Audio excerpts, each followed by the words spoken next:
Hello दोस्तों, कैसे हैं आप सब। मैं उम्मीद करती हूँ कि आप सब ठीक होंगे। तो आज मैं आप लोगों के साथ क्लास 6 की एनसीईआरटी के हिस्ट्री का दूसरा चैप्टर स्टार्ट करने वाली हूँ। तो दूसरा चैप्टर है आरंभिक मानव की खोज। इसमें मैंने सभी इम्पॉर्टेंट क्वेश्चंस को आगे डिस्कस किया है, तो वीडियो को अंत तक ज़रूर देखना। तो सबसे पहले हम बात करेंगे आखिर तक खाद्य संग्राहक के बारे में। तो जो लोग 20 लाख वर्ष पहले उपमहाद्वीप पर रहा करते थे, उन्हें आखिर तक खाद्य संग्राहक कहा जाता था। इन्हें इस नाम से इसलिए पुकारा जाता था क्योंकि ये लोग भोजन का इंतज़ाम करने की विधियां जानते थे और ये लोग अपना भोजन प्रायः जानवरों का शिकार करके फल फूल पेड़ पौधों से प्राप्त किया करते थे। ये लोग एक जगह से दूसरी जगह पर घूमते रहते थे और इसके कई कारण हैं, जैसे एक ही जगह पर ज़्यादा दिनों तक रहने से वहाँ के फलों पौधों और जानवरों को खाकर समाप्त कर देते थे। इसीलिए उन्हें एक भोजन की तलाश में एक जगह से दूसरी जगह पर जाना पड़ता था। हिरन और मवेशी और अन्य जानवर अपना चारा ढूंढने के लिए एक जगह से दूसरी जगह जाया करते थे, तो इन लोगों को भी उनके पीछे उनका शिकार करने जाना पड़ता था।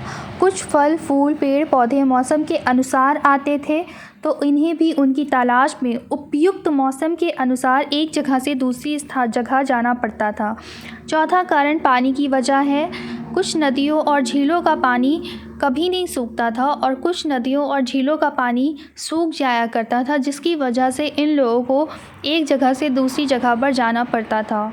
और याद रहे कि उस वक्त कोई उपयुक्त साधन नहीं था यात्रा करने के लिए, इसीलिए ये लोग पैदल यात्रा किया करते थे।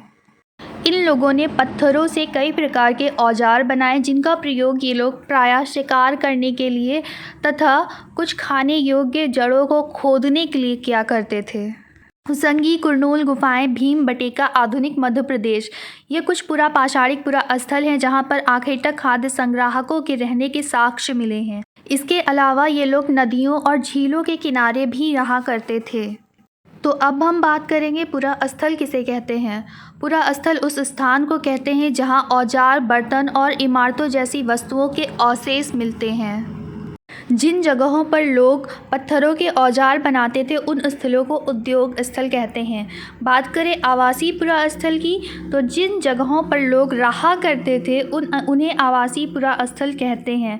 इनमें गुफाओं और कंदराओं जैसे स्थल प्रमुख हैं। ऐसी प्राकृतिक गुफाएं विंध्य और दक्कन के पर्वतीय इलाकों में मिलती हैं, जो नर्मदा नदी के पास हैं। अब बात करें आग की खोज की, तो आग की खोज पुरापाषाण काल में हुई थी। कुरनूल गुफाओं में राख के अवशेष मिले हैं। इससे ये पता चला कि उस समय के लोग आग जलाना सीख गए थे। आरंभिक काल को ही पुरापाषाण काल कहा गया है। ये दो शब्दों पुरा यानी प्राचीन, पाषाण यानी पत्थर से बना है। पुरापाषाण काल 20 लाख साल पहले से 12,000 साल पहले तक माना जाता है। पुरापाषाण काल को 3 भागों में विभाजित किया गया है। पहला आरंभिक पुरापाषाण काल, दूसरा मध्य पुरापाषाण काल और तीसरा उत्तर पुरापाषाण काल। जिस काल में हमें पर्यावरणीय बदलाव मिलते हैं उसे मेसोलिथ यानी मध्य पाषाण काल कहते हैं, और मध्य पाषाण काल का समय लगभग 12,000 साल पहले से 10,000 साल पहले तक माना जाता है। मेसोलिथ यानी मध्य पाषाण काल, माइक्रोलिथ यानी नवपाषाण काल। नवपाषाण काल की शुरुआत लगभग 10,000 साल पहले से हुई। पुरापाषाण युग में शुतुरमुर्ग होते थे। महाराष्ट्र के पटने पुरास्थल से शुतुरमुर्ग के अंडे मिले हैं। इन अंडों से मनके भी बनाए जाते थे। घास वाले मैदानों का विकास 12,000 वर्ष पूर्व हुआ। जिन गुफाओं में लोग रहते थे उनमें कुछ दीवारों पर चित्र मिले हैं। इनमें कुछ सुंदर उदाहरण मध्य प्रदेश और दक्षिणी उत्तर प्रदेश की गुफाओं से मिले हैं।